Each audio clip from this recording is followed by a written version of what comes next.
You know, I've gotten to know a fair few video game protagonists, and if I had to pick one that everyone should emulate in order to make the world a better place, it'd have to be this one. I don't say that because he's a pious embodiment of divine fervor, nor due to his absolute strength and inhuman resilience in the face of evil. It's because no matter how far over his head I think my jokes are going to go, they always manage to land, and he always finds them on point. That at least make my world a little better. In today's humble opinion, we're confronting our guilt in Blasphemous.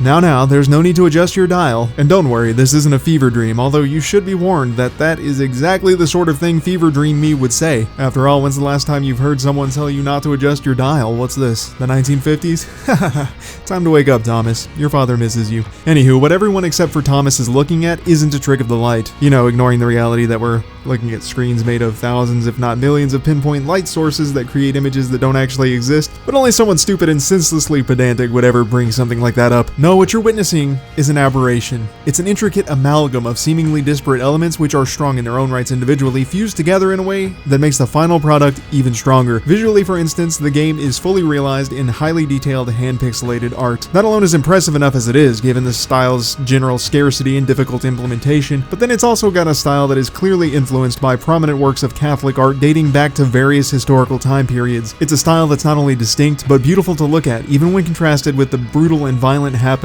that it depicts. While the combination of genres has been explored before in games like Hollow Knight, the combination of game design elements borrowed from Dark Souls and Castlevania has never been more fitting. It's definitely not either of those games, but much like its use of religious art, the connotations associated with them serve the game in a way games usually don't take into consideration. Dark Souls, for instance, has grand churches and religious themes. Castlevania takes place in a similar time period and has a very similar ambiance about it. I'm not sure whether the subject matter was chosen first, but the combination is thematically incredibly potent, especially when the way the game is played and the way it tells its story is taken into consideration. Blasphemous, like religious expression in general, is highly symbolic, which means its story is served fantastically by the narrative style adopted by games like Dark Souls. Every item has a history, tidbits of lore are scattered about as collectible items. It's a subtle and nuanced storytelling that can be missed if you choose to pay more attention to the game itself, which to be fair is an enticing prospect given how well done it is. It's the sort of thing communities get together and talk about in online forums, and it's handled with elegance and grace. At this point, the game underlying all of the layers of style, symbolism, and illusion is just a cherry on top. The Metroidvania inspirations give it a fantastic sense of progression, while some decision-making elements keep the overall journey from feeling too restrictive.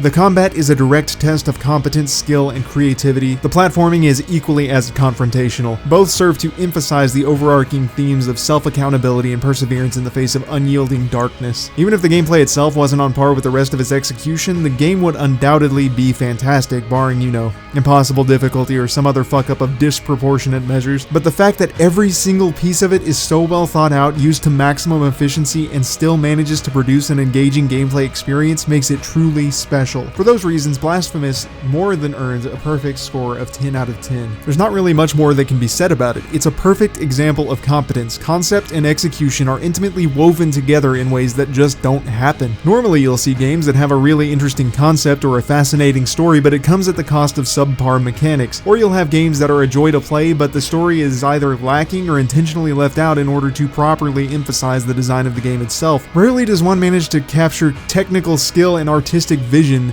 so well, and I'd even go so far as to say that when it does, it has never been able to do it so perfectly. Even Dark Souls, as fantastic and well received as that is, has its faults. Most games with 3D engines do. The more impressive the visuals, often the more opportunity there is for something to go wrong, but by switching up the formula to a simpler side-scrolling game and pumping the visual resources into a striking style as opposed to technically impressive feats, it mitigates a lot of those imperfections, and then it adds complexity through the puzzling world around it. Blasphemous is a game that was openly inspired by other great titles. It sought to capture the essence of great things, and in its pursuit and humble imitation of that greatness, it has itself transcended into something much greater, which is a concept that fittingly approaches many religious messages in and of itself. Thank you everyone for watching, and special thanks to the Game Kitchen for providing such an indescribably great experience. Whatever chefs you have working for you are clearly worth their salt. Until next time, remember that failure isn't the worst case scenario, to go on with your bad selves and stay awesome.